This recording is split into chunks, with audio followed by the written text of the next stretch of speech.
오늘 하나님께서 우리에게 주신 말씀을 통해서 아직 끝나지 않았다라는 제목으로 하나님 말씀을 공부하는 것이겠습니다. 아마 다 아시는 대로 어저께 브라질 월드컵이 시작됐습니다. 아마 보신 분들 계실 텐데요. 평소에 축구 경기를 많이 좋아하시지 않은 분이라 할지라도 이 월드컵 때가 되면 우리 한국 경기 정도는 아마 다 보실 거라고 생각을 합니다.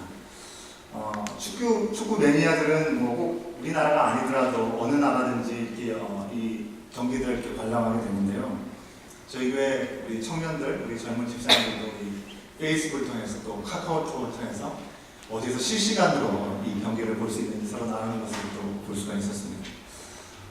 지난 이틀간의 경기 중에 두 경기가 아주 큰 주목을 받았습니다. 우승 후보라고 할 수 있는 2010년도가 바로 전에 월드컵 아니었습니까? 누가 우승했는지 기억하십니까? 스페인이죠, 그죠? 스페인이 우승 후보이기 때문에, 그리고 남미의 강호라고 할 수 있는 우루과이, 이 두 나라가 이 우승 후보 10손가락 안에 드는 팀인데, 그럼에도 불구하고 이 두 나라가 이 첫 경기에 완전히 완패하는, 그래서 이제 반전이 있었기 때문에 두 나라가 주목을 받았습니다. 뭐 아직 한 경기밖에 치른 것이 아니기 때문에 결과를 우리가 지금 논할 수는 없습니다. 하지만 참 경기라는 것이 우리가 예상한 대로 진행되지 않는 반전이 있는 것을 생각하면 이번에 우리 한국도 사실 이번에는 다른 때보다 큰 기대를 갖지 못하고 있는 것 같습니다. 그런 아쉬움이 있지만 반전이 이루어서 또 좋은 성적을 거두면 참 좋겠다라는 그런 기대를 또 해봅니다. 때로 이 스페인이나 이 우루과이 경우처럼 경기를 시작하기도 전에 이 승률이 아주 높은 그런 나라들, 그리고 경기 중에도 경기 진행하는 가운데서도 이길 확률이 높다라고 생각하는 그런 경우들이 반전을 일으켜서 패배하는 경우들도 있고요. 또 코스타리카와 같은 경우는 이렇게 크게 기대하지 않았는데 아주 큰 점수차로 이기는 것을 보는 그런 반전의 운동 경기의 반전들을 우리가 보게 됩니다. 이런 운동 경기의 반전처럼 우리의 인생 가운데서도 아무것도 없다가도 정말 갑자기 전환점이 일어나는 그런 일들이 있습니다. 또 모든 것이 잘 이루어지는 것 같고 승승장구하는 것 같은 그런 상황 속에서도 갑작스럽게 큰 위기와 또 몰락을 겪는 그런 경우들도 있음을 보게 됩니다. 그래서 운동 경기나 어떤 인생도 완전히 끝날 때까지는 아직 그 결과를 우리가 알 수 없는 것이죠. 오늘 말씀은요, 그동안 우리가 느헤미야 말씀을 통해서 봐왔던 것처럼 결코 쉽지 않은 이 시작을 통해서 시작한 이 성벽의 재건이 이제 마무리가 되었습니다. 완성되는 아주 희망찬 소식을 우리가 들으면서 시작하고 있습니다. 7장 6장 15절 말씀 보니까요, 성벽 역사가 끝남에라고 이렇게 기록되는 것을 우리가 볼 수 있습니다. 얼마나 이 말씀이, 이 소식이 그들 가운데 시원한 내용이었을지 우리는 생각해 볼 수 있는 것이죠. 지금 때가 때이니만큼 참 많이 이사를 하시는 것 같습니다. 우리 교회 가운데도 이사하시는 가정들이 참 많은 것 같은데요. 우리가 집을 공사를 시작하게 되면 시작하고 나서 이것이 언제 마쳐질까 이렇게 근심을 갖게 됩니다. 집 공사가 다 끝났을 때, 또 이사를 다 마쳤을 때, 또 이 짐을 다 풀어서 제자리에 잘 정리를 했을 때 얼마나 마음이 후련합니까? 우리 교회 교인들 가운데서 많은 분들이 이사를 하신 걸로 알고 있는데요. 제가 이렇게 보니까 아직 이삿짐을 잘 다 완전히 정리가 되지 않는 것처럼 보입니다. 피곤하신 얼굴도 있는 것 같고, 사실 교회에서 큰 모임을 하고 행사를 할 때, 예를 들어서 우리가 이달 첫째 주에 전교인 야외 예배를 드리지 않았습니까? 그런 행사를 하고, 또 이제 방학이기 때문에 우리 어린 아이들, 중고등부 아이들, 우리 청년부에까지 수련회가 있을 것입니다. 이 수련회 등이 끝나도, 그런 일들이 끝나도 후련하고 또 이게 시원한 마음이 드는데, 지금 말씀 속에 있는 유대 사람들은요, 약 150년이라는 시간 동안에 이루지 못했던 이 성벽을 다시 재건했으니 그들이 느낄 수 있는 감격과 기쁨은 말로 다 표현할 수 없는 것일 것입니다. 이스라엘 민족이요, 남쪽과 북쪽으로 나눠져 있지 않았습니까? 갈라진 후에 여전히 하나님께 불순종한 것 때문에 북쪽의 이스라엘이 망하게 되었습니다. 그리고 여전히 하나님의 말씀 가운데 서지 못했던 이 남유다 또한 이 바벨론에게 멸망당하고 말았습니다. 멸망당한 지 150년이라는 시간이 흘릴 것입니다. 물론 하나님께서 심판하시기 전에 약속을 분명히 주셨습니다. 완전히 망해서 바벨론으로 포로로 끌려간다 할지라도 70년이라는 시간이 되면 다시금 회복할 것이라는 약속을 주셨습니다. 그래서 그들이 포로로부터 귀환했지만 귀환 후에도 그들은 평탄한 삶이 준비되어 있던 것이 아니라 대적과 방해가 많아서 여전히 성벽을 건축하는데 어려움이 있었다고 하는 것입니다. 폐허가 되어가고 있고 돌아온 사람들은 소망이 없는 가운데 있었을 때 정말 이 소식을 듣고 정말 안타까워하는 마음으로 이 페르시아에서 느헤미야가 건너오게 되므로 이 성벽 재건의 일들이 시작되게 되었다는 것입니다. 오늘 말씀을 보니까요, 느헤미야가 성벽 재건을 시작한 지 불과 52일 만에 이 성벽이 완공되었다라고 얘기하고 있습니다. 참 이 이야기는요, 우리 가운데 놀라우면서도 당황스러운 일이 아닐 수 없습니다. 왜 그렇습니까? 불과 두 달도 채 걸리지 않는 이 시간 가운데 성벽이 완공될 수 있는 것임에도 불구하고 150일, 150년의 세월이 걸렸다는 것은 참으로 분통 터지는 일이 아닐 수 없기 때문에 그렇습니다. 너무나 단기간에 이 성벽이 완공되었기 때문에 역사가인 요세푸스는요 이렇게 얘기합니다. 52일 동안 완공되었다고 하는 것은 이 성벽이 완공되고 마무리 짓는데 52일 정도 걸린 것이다 라고 그렇게 해석을 합니다. 그러니까 성벽 공사 전체가 완공되기까지는 그 전에 2년 4개월이라는 공사기간이 있었다라고 이 역사가인 요세푸스는 설명하고 있습니다. 하지만 성경은 분명하게 그런 내용을 설명해주고 있지는 않고요. 그저 52일 만에 성경 역사가 끝났다라고 얘기하고 있기 때문에 우리는 일단 성경의 이야기에 귀를 기울여야 될 줄 믿습니다.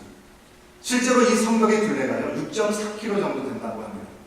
6.4km 정도 되니까 42곳 정도의 작업반을 각각의 자리에서 세우고 각각 자기의 맡은 바의 역할대로 하루에 3m 혹은 4m의 성벽을 쌓는다고 한다면 2달 안에 이 성벽이 완공되는 것은 불가능한 일이 아니라고 하는 것입니다.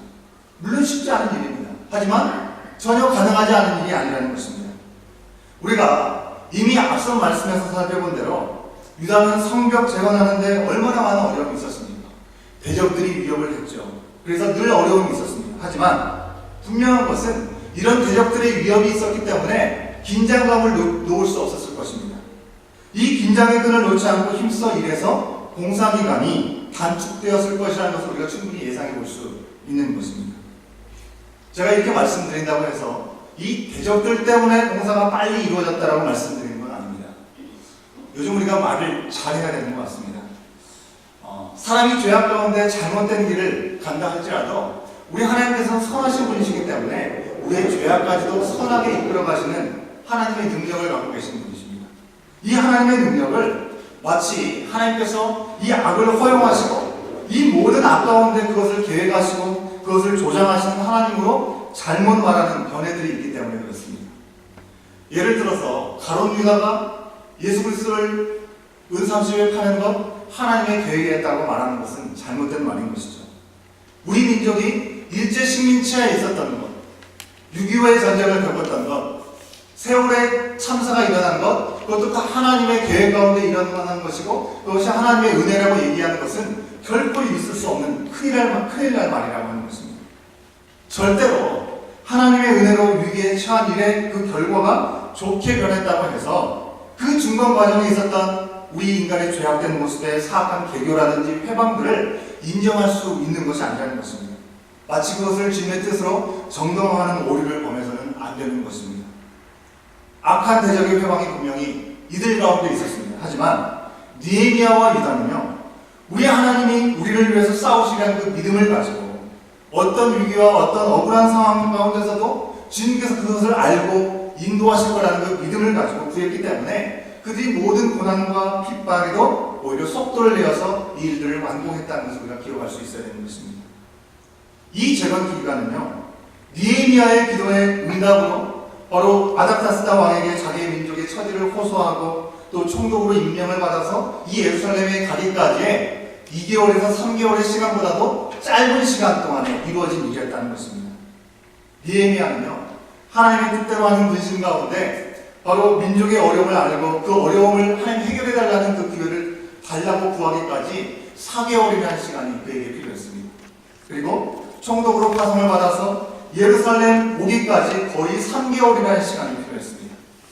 예루살렘에 온 후에는 어땠습니까? 아주 먼 여정을 왔음에도 불구하고 불과 3일만을 쉰 후에 바로 지체없이 하나님께서 허락하신 이 성벽의 재건에 온 힘을 다 쏟아서 52일 만에 이 성벽의 공사를 완공했다는 것입니다. 그냥 해도 힘들 공사 아니겠습니까? 그런데 처음부터 산발랏과 도비아와 같은 사람들의 비방, 비웃음, 그리고 공격의 위협까지 그들 가운데 있었습니다. 그뿐만 아니죠. 외부적으로는 이 이방 사람들의 공격이 있었지만 내부적으로는 우리가 살펴본 대로 흉년이 들었고 무거운 세금을 바쳐야 되는 것 때문에 같은 민족끼리 서로 반목하는 그런 위기를 자기의 기회로 삼으면서 많은 이익을 취하는 것 때문에 이 민족 안에서도 어려움이 분명히 있었다고 하는 것입니다. 그리고 하나님의 율법을 어길 수밖에 없는 상황까지 놓이는 위기가 그들 가운데 있었다는 것입니다. 하지만 느헤미야는요, 계속 이 공사를 멈추지 않고 모든 일을 주님의 뜻대로 이루어지길 구하면서 이 일을 진행했습니다. 결국 하나님의 뜻대로 예루살렘에 귀환한 이 느헤미야를 통해서 우리 주님께서는 이 성벽의 완성을 이루셨습니다. 오늘 말씀 속에서는요, 이 세 가지의 단계의 이 완성 절차를 우리에게 소개해주고 있습니다. 제가 결론부터 말씀을 드리면 첫 번째로는요, 성벽을 재건하셨습니다. 그리고 두 번째 단계로는 재건된 이 성벽의 문을 달게 하셨습니다. 세 번째로는 이 성 안에서 살아가는 사람의 지도자를 세우셨다고 하는 것입니다. 모든 것이 잘 끝나고 마무리가 되었습니다. 그런데요, 이제 다 끝났다. 150년 동안 기다리고 학수고도 했던 이 모든 일들이 이제 다 끝났다. 다 이루었다. 생각할 수 있는 바로 그 시점에 바로 제가 앞서 말씀드린 것 같은 운동 경기나 있을 법한 그런 반전의 일들이 우리 눈앞에 펼쳐지고 있는 것을 우리가 확인하게 되는 것입니다. 먼저 성벽 재건이 완성되자 예기치 못한 문제가 발생하게 되었습니다. 성벽 재건으로 대적과 주변의 이방 사람들이 그 성벽이 완전히 완성된 것을 보면서 두려워했습니다. 그리고 크게 낙담했습니다. 이것은 반전이 아니라 당연한 결과인 것입니다. 그들이 어떤 방법을 동원해서라도 그것을 막으려고 했는데 이 일이 하나님께 속한 일이기 때문에 이루어진 것을 그들이 보았기 때문에 그렇습니다. 우리가 16절 말씀 함께 보기를 원합니다. 16절 말씀 함께 읽겠습니다. 시작. 우리의 모든 대적과 주위에 있는 이방 족속들이 이를 듣고 다 두려워하여 크게 낙담하였으니 그들이 우리의 하나님께서 이 역사를 이루신 것을 알미니라. 그들은요, 자신의 힘으로 막을 수 있었다고 생각하면서 방해를 했습니다. 하지만 이 일이 하나님께 속한 일이었다는 것을 인정할 수밖에 없었고, 그래서 두려워할 수밖에 없었습니다. 낙심할 수밖에 없었습니다. 성벽이 세워지자 이 이방인들의 마음은 무너지게 되었습니다. 여기까지만 들으면요, 이보다 더 좋을 수 없는 일로 우리는 볼 수가 있습니다. 하지만 안타깝게도 이 성벽이 다 세워지고 이 적들이 낙심하게 되었는데도 불구하고 여전히 문제가 남아있습니다. 17절부터 19절의 말씀을 보시면 대적 중에 암몬 사람 도비아에 대한 이야기가 나오는 것을 우리가 확인할 수 있습니다. 도비아는요, 이 바벨론으로부터 70년이 지나서 더욱 돌아오게 할 것이라는 하나님의 약속에 따라서 세 차례에 걸쳐서 이 포로들이 귀환해서 왔을 때 첫 번째로 돌아왔던 이 포로 귀환 첫 번째로 돌아온 아라라는 사람의 아들 스가냐의 사위였습니다. 즉 아라의 손녀의 사위였던 것입니다. 손녀의 남편이었던 것입니다. 즉 쉽게 말하면 유대민족의 여인과 결혼했다는 것이 바로 이 도비아였습니다. 이 유다성에 재건되는 것, 그럼에도 불구하고 그는 방해하는 사람이었다는 것입니다. 사실 유대 사람과 결혼했기 때문에 유대의 편을 들어줄 만한데도 불구하고 그러지 못했다는 것, 이방 사람이니까 그럴 수 있다라고 우리는 인정할 수 있겠습니다. 하지만 참으로 이해할 수 없는 것은요, 유다 편에서는 문제덩어리로밖에 볼 수 없는 이 도비아를 그의 가족과 사돈뻘되는 유대인들이 감싸고 돌았다고 하는 것입니다. 유다의 귀족들이나 그와 결혼으로 가족의 연을 맺은 사람들이 그의 선행에 대해서, 이 도비아의 선행에 대해서 말하면서 그를 변호해주고 있는 것입니다. 분명히 우리가 전에 살펴본 대로 느헤미야 4장 3절을 말씀해서 도비아는 유다가 건축을 열심히 하고 있는 것을 보면서 그 성벽 위에 여호가 올라가면 이 성벽이 무너질 것이라고 비아냥거리면서 업신여겼습니다. 또 산발랏이나 아스돗 사람들, 아라비아 사람들과 사방으로 힘을 합쳐서 이 예루살렘을 공격하려고 음모를 꾸미기까지 했던 사람이 이 도비아라고 하는 사람입니다. 그런 골칫덩어리를 지금 유대인들이 직접 나서서 감싸주고 있기 때문에 느헤미야의 입장에서는 얼마나 답답한 마음이 들겠습니까? 혹시 이 도비아가 전에는 그랬지만 이제는 마음이 바뀌어서 자신의 잘못을 뉘우치고 유대 편에 섰다고 한다면 이야기가 다르겠죠. 하지만 지금 여전히 도비아는요, 변한 게 전혀 없습니다. 그는 여전히 느헤미야를 두렵게 하려고 편지를 쓰고 있는 것입니다. 아마도 그의 가족, 친지들 앞에서 적당히 이빨림을 하면서 유대 편에 드는 것처럼 보이면서 정작으로는 이방 사람들의 편에서 정말 이중인격자의 모습을 가졌던 것 같습니다. 바로 사단의 도구였던 것입니다. 느헤미야는 이런 반대자들의 어려움에 굴하지 않고요, 자신의 유익을 구하지 않고 안일함을 버리면서 총독의 자리에서 욕을 받지 않았습니다. 왕을 모반한다라는 억울한 얘기를 들으면서까지도 끝까지 하나님께서 맡겨진 그 일들을 놓지 않았다고 하는 것입니다. 그는 자기 자신을 자리로 돌아가면 왕의 오른팔의 자리에서 자신이 모든 것을 누릴 수 있는 자리에 있었습니다. 자신의 안위도 보장되는 사람이었습니다. 하지만 민족을 위해서, 하나님께서 부르신 그 부르심을 위해서 등지지 않았다고 하는 것입니다. 이런 느헤미야, 모든 기득권들을 내려놓고 그리고 희생하면서 모든 사람들에게 본이 되었던 이 느헤미야 앞에서 도비아를 변호하는 백성들은요, 진정 영적으로 아주 무지한 사람들이라고밖에 우리는 생각할 수 없습니다. 자기의 가족들, 인맥에 눈이 멀어서 하나님의 사람을 소중하게 바라보지 못하고 주님의 뜻과 의를 세우지 못하는 아주 답답한 사람들, 그게 바로 도비아를 감싸주는 유대인 귀족들의 모습 가운데 보게 되는 모습이라는 것입니다. 저는 지금까지 목회를 해오면서요, 이런 경우들을 때때로 본 것을 돌아보게 됩니다. 정말 주님의 일이라고 한다면 어떤 것 제쳐놓고 열심히 하시고 또 교회를 위해서 충성 봉사를 하시는 그런 섬김의 일들을 감당하시면서도 하나님의 뜻보다는 사람과의 관계가 앞서서 하나님의 뜻에 바로 서지 못하는 경우들을 종종 보게 되는 안타까움을 경험하게 됩니다.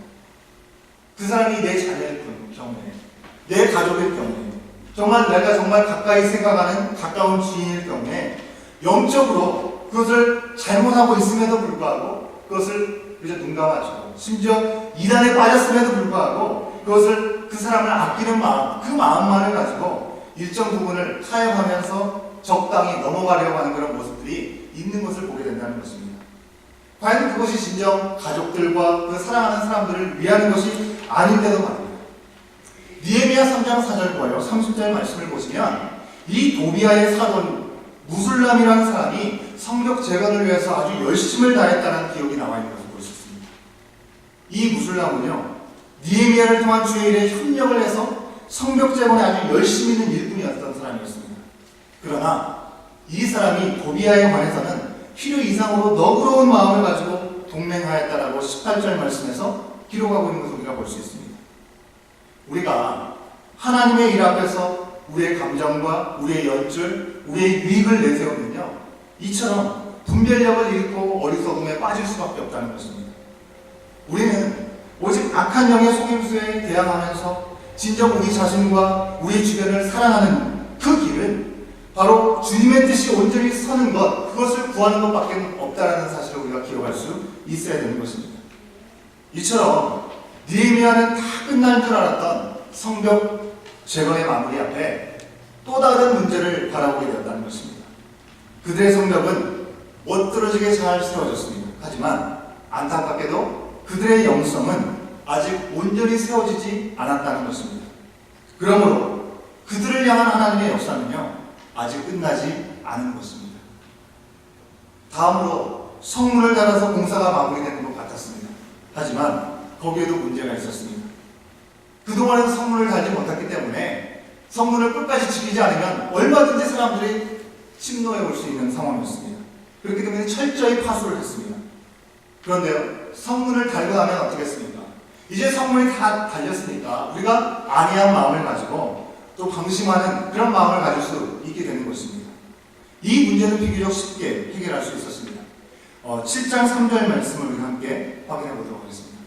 7장 3절 말씀입니다. 함께 읽습니다. 시작.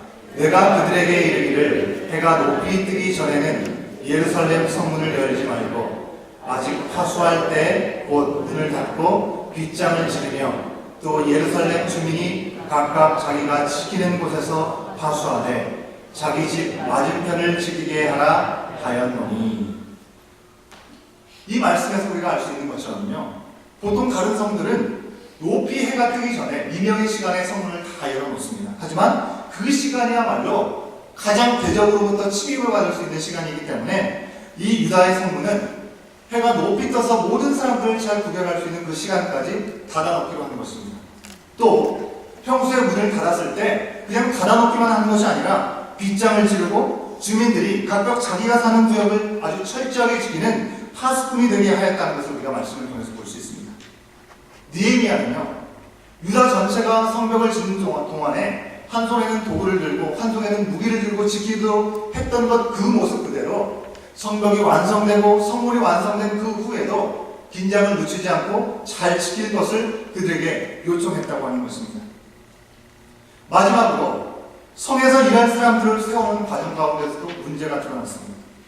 7장 1절 말씀 보시면 성벽 건축과 성문 부착이 끝나자 문지기, 노래하는 자, 뇌의 사람들을 세웠다라고 얘기하고 있습니다.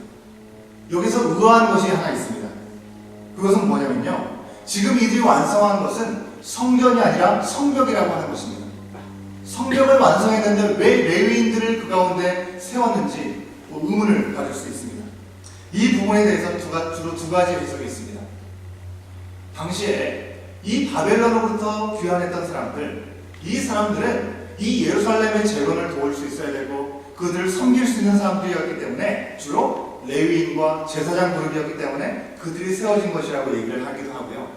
다른 사람들은 성벽을 지키고 성벽 안에서 노래하는 사람들, 그 일들에 익숙하지 않기 때문에 이미 성전을 지키고 성전에서 노래하는 그 사역에 익숙해 있는 레위인들을 세우는 것이 그들이 더 일을 잘할 수 있기 때문에 그렇게 세우는 것이라고 그렇게 해석하기도 합니다.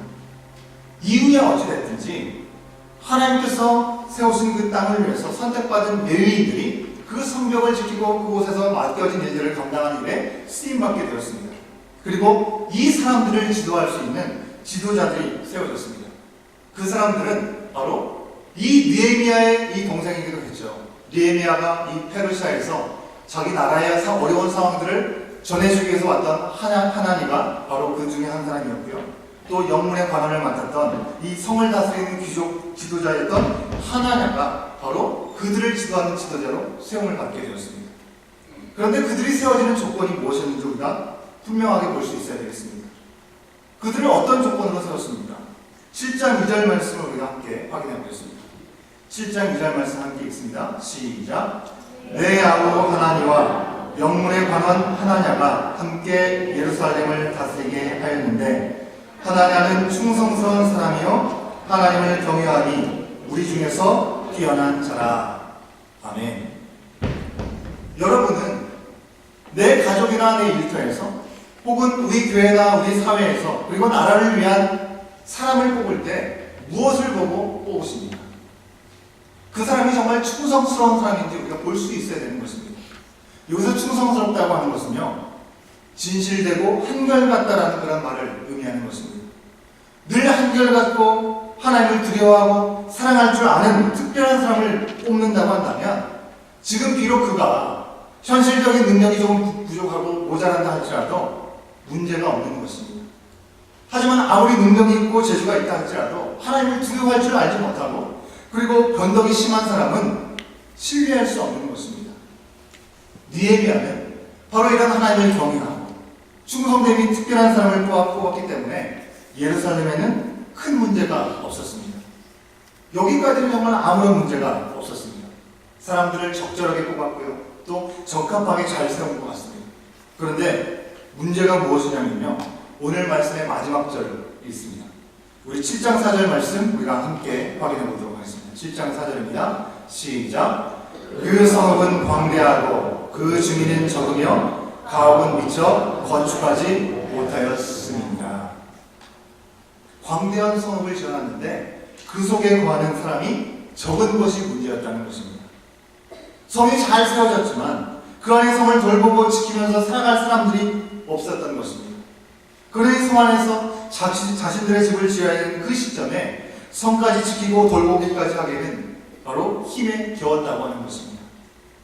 오늘 우리가 느헤미야의 말씀을 통해서 성벽이 완성되고 성문이 세워지고 사람들이 세워지는 이 일들 우리가 보면서 그 가운데 큰 기쁨이 있었을 것을 어렵지 않게 짐작해 볼 수 있지만 그 가운데 예기치 못한 몇몇 남은 문제들을 우리가 들으면서 우리는 마치 예수님과 오늘날의 교회의 모습을 돌아볼 수 있어야 되는 것입니다. 성벽 재건, 역사, 150년 동안 학수고대하던 일들이 완성되었습니다. 하지만 여전히 아직까지도 끝나지 않은 문제가 있어서 변화되고 깨어서 지켜야 되는 그런 부분들이 있었던 것을 우리는 살펴보았습니다. 그와 마찬가지로 예수님께서 이 땅에 인간의 몸으로 오셔서 구원의 역사를 온전히 다 이루시고 하늘나라에 올라가셨습니다. 하지만 여전히 이 땅에서의 우리의 몫이 남아있는 것 또한 마찬가지라는 것입니다. 요한복음 2장 19절 말씀에서요, 예수님께서 표적을 구하는 유대인들에게 뭐라고 말씀하셨습니까? 이 성전을 허물어라. 그러면 내가 사흘 안에 성전을 회복할 것이다 라고 말씀하셨습니다. 이 말씀을 통해서 자신의 몸을 성전에 비유하심으로 그 말씀대로 죽으셨다가 3일 만에 부활하시는 무너진 성전을 세우시는 일들을 우리 가운데 보여주셨습니다. 우리 주님께서 친히 주의 성전이 되어주셔서 하나님과 우리 가운데 분리되었던 이 어려움들을 화목하게 하시고 다시금 하나 되게 하시는 피스메이커 역할을 하셨습니다. 예수님 안에 있으면 이제 우리에게 영생이 있는 것이고요. 예수 밖에 나가면 어떠한 가운데서도 보호받지 못하는 인생이 바로 우리의 인생이라고 하는 것입니다. 예수님이 이처럼 52일이 아닌 3일 만에 성전을 세우시고 그 안에서 우리를 보호하시고 구원으로 이끄시는 그 놀라운 약속을 우리 가운데 하게 해주셨습니다. 하지만 우리가 만약 느헤미야의 시대의 이 사람들처럼 영적으로 깨어서 분별하지 못하면 인간의 감정이나 어떤 인간관계에 끌려서 하나님의 의를 이루지 못하면 우리는 고비아를 도왔던 그 사람들처럼 하나님의 뜻, 하나님의 의를 세우면서 살아가지 못하는 사람들이라고 하는 것입니다. 또한 성문을 지은 후에 더 힘써서 파수한 그들처럼 우리가 늘 깨어있지 않으면 악한 사탄 마귀가 우리가 잠들고 있고 둔하고 영적으로 무장하지 못한 그 틈을 타서 언제나 우리를 무너뜨리려고 한다는 사실을 우리가 기억할 수 있어야 되는 것입니다. 진짜 성문을 지키는 것보다 더 어려운 것은요, 보이지 않는 우리의 믿음을 지키는 것이고 더 어려운 것은 바로 영적으로 성령님과 관계, 이 영적인 관계를 세워나가는 것이 더 어려운 일이라고 하는 것입니다. 그렇기 때문에 우리가 늘 깨어서 하나님의 말씀 가운데 서 있어야 된다고 하는 것입니다. 마지막으로 성읍은 광대하지만 주민이 적었던 그 성읍의 모습처럼 예수님께서 구원의 역사를 온전히 이루신 이후에 약속하신 성령을 우리 가운데 보내주셨습니다. 그 성령님이 이 생명이 전해지고 열매 맺을 수 있도록 우리를 도우시는데 여전히 지금의 시대에는 추수한 일꾼이 없는 바로 이때라고 얘기하고 있지 않습니까? 추수한 일꾼이 없는 바로 이때 우리가 예수님을 통한 구원의 역사에 쓰임받을 수 있도록 더욱 힘써서 주님 앞에 나와야 한다고 하는 것입니다. 유대인들이요, 당장 그들이 거주할 집을 짓지는 못했습니다. 하지만 1차적으로 우선적으로 그들이 안식하고 그들이 피난할 수 있는 성을 세우고 그것을 지켰던 것처럼 마찬가지로 우리 또한 나그네는 인생, 이 세상을 살아가면서 그저 이 세상의 삶이 전부인 것이냐, 이곳에 모든 것을 두고 시간 낭비하면서 주님의 역사, 우리의 개인도 영적인 그런 귀한 일들을 감당하지 못하고 그저 낭비하면서 살아가고 있지 않은지를 돌아볼 수 있어야 된다고 하는 것입니다. 이 나나이모 땅에 이제 날씨가 좋아지면서 많은 방문객들이, 여행객들이 찾아오는 것을 볼 수 있습니다. 불과 열흘 정도의 이 여행의 일정을 가지고 이곳에 온 사람이 여기서 지내는 것이 좋다고 생각하면서 여기서 있는 열흘 동안 내가 풍성하게 누리겠다고 생각하면서 전자제품이라든지 가전도구를 구입해가지고 있는 사람이 있습니까? 그런 사람은 없습니다. 왜 그렇습니까? 잠시 있다 떠날 것이기 때문에 그렇습니다. 우리의 인생 또한 마찬가지로 우리가 영원히 살 수도 있는 것처럼 생각하지만 우리 주님께서는 잠시 잠깐의 시간 동안만 우리에게 허락하셨다고 하는 것입니다. 그런데 때로는 우리가 마치 이곳에서 영원한 삶을 누릴 수 있는 것처럼 하나님께서 우리에게 주신 그 사명들을 놓쳐버리고 그저 지금의 시간에 내가 원하고 바라는 것들만을 구하면서 시간 낭비하고 있지 않은 우리가 돌아볼 수 있어야 된다고 하는 것입니다. 내일이면 세월호 참사가 일어난 지 정확히 2달이 되는 날입니다. 60여일의 시간 동안에 시행착오를 거쳐서 구조작업에 실패하다시피 하면서 시신을 찾고 있습니다. 아직도 12명의 시신을 찾고 있습니다. 여전히 이를 위해서 잠수부들은 목숨을 걸고 죽음의 바다에 들어가서 두려움과 위험과 싸우고 있습니다. 이 일에 대해서 여러 가지 다른 의견들이 있으실 것입니다. 하지만 저는 개인적으로 이 피해자 가족의 입장에서 생각해 봤을 때 이 12명의 시신 한 사람까지 잘 거두어지기를 기도하고 있습니다. 이미 생명이 거두어진 그 사람의 시신을 찾는 데 있어서도 이렇게 힘쓸진데 강박하고 답답하고 가능성이 없어 보이는 사람일지라도 아직 살아있고 구원의 기회가 있는 그 사람들을 향해서 우리의 발걸음을 결코 멈춰서는 안 된다고 하는 것입니다. 예수님께서 십자가에서 다 이긴 싸움을 하셨습니다. 그 싸움에서 우리가 현실의 안일함에 빠져서 낙오하고 실패하지 말고요. 끝까지 깨어서 주님의 뜻대로 쓰임받고 아직 끝나지 않은 구원의 역사, 현재 전 진행인 이 하나님의 구원의 계획에 주님 다시 오시는 그날까지 승리하고 승리의 멸관을 얻는 우리의 모습이 되어야 될 줄로 믿습니다. 아직 끝나지 않았습니다. 우리가 생각하는 기준이 있고 우리가 바라는 것들이 있다 할지라도 여전히 그 가운데 문제가 있을 수 있다는 것입니다. 우리 주님께서 우리에게 말씀하시는 것이 무엇이든지 정말 그 가운데 영원한 것들을 바라보고 끝나지 않은 이 싸움, 끝나지 않은 이 경주 앞에 온전하게 순종하며 나갈 수 있는 생명을 이뤄나갈 수 있는 우리의 삶이 될 수 있기를 간절히 소원합니다. 기도하시겠습니다. 사랑의 하나님, 은혜를 감사합니다. 오늘도 우리에게 함께하여 주시고 말씀하시는 성령 하나님, 이스라엘 백성들이 죄악으로 인하여 무너지고 멸망할 수밖에 없었지만 신실하신 하나님의 약속 가운데 이제 그들이 회복되고 성벽이 완공되게 되었습니다. 모든 것이 끝났다라고 생각할 수 있는 그런 시간에 그들은 여전히 그들 가운데 남아있는 문제를 돌아볼 수밖에 없었습니다. 성벽이 완성되어 있는 것 같았지만 여전히 그 가운데는 사람의 마음을 사느라고 하나님 앞에 깨어있지 못한 어리석은 그 모습들을 바라볼 수밖에 없었습니다. 성문이 완성되어 있는 것 같았지만 나태함으로 있어서는 정말 어려움을 처할 수밖에 없는, 그래서 다시금 파수꾼의 모습으로 깨어있어야 되는 그들의 모습을 우리는 돌아보게 됩니다. 아버지 하나님, 이 말씀 앞에 우리의 모습을 돌아볼 수 있도록 인도하여 주셔서 사랑을 세워가는 일들 앞에서도 정말 하나님의 선하신 뜻을 온전히 바라보고 그 가운데 가장 귀한 것들이 무엇인지를 놓치지 않는 우리의 삶이 될 수 있도록 성령 하나님 인도하여 주시옵소서.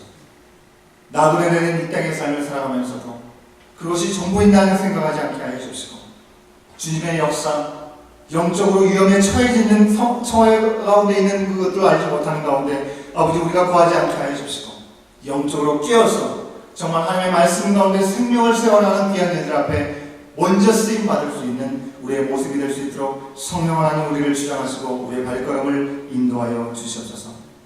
아버지 하나님, 아직 끝나지 않은 하나님의 놀라운 역사 앞에 우리가 우리 자신을 돌아보게 하시고 하나님께서 원하시는 그 일들 앞에 온전히 세워져 나가고 쓰임 받을 수 있는 우리 모든 주님의 사람들 될 수 있도록 인도하실 줄 믿사오며 이 모든 말씀 예수 그리스도의 이름으로 간절히 기도드리옵나이다. 아멘. 우리 말씀을 생각하시면서 별단 찬송